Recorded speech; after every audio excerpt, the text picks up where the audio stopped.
I had been having chronic congestion. I was also suffering from chronic sinus infections for probably a couple of years. I had actually been having them every 2 to 3 weeks before I went in to see Dr. Ragsdale.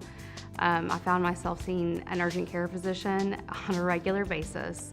And I knew that it was time to see an ENT, and that's what led me to see Dr. Ragsdale. Dr. Ragsdale, we talked about the options when I went in to go see him. There were multiple options for what I had going on.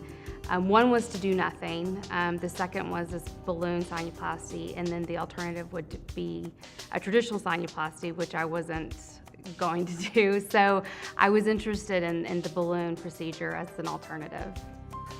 In the past, when someone needed sinus surgery, we needed to remove tissue in order to open up the sinuses.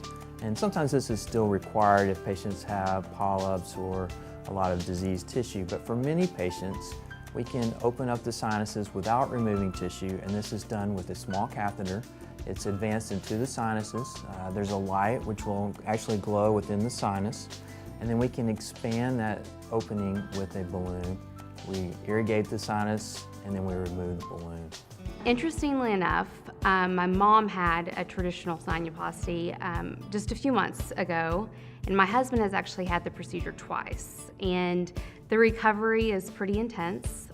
From my understanding, it's also very painful, and it can potentially be a couple of weeks worth of healing. With a more traditional sinus surgery, patients have more pain, more bleeding, sometimes required packs. Now that we can do this with a lesser invasive technique, they have a quicker recovery with less bleeding, less pain, and most of all, no packs are required. So when I arrived at Forest Park, the staff was courteous and kind.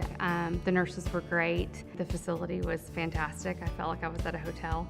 I came out of the surgery, and the first thing they asked me was, "How are you feeling?" And I was like, "I can breathe." And I felt air in my sinuses for the first time in probably years. I feel wonderful. It's nice to be able to breathe and not to expect another sinus infection within a month.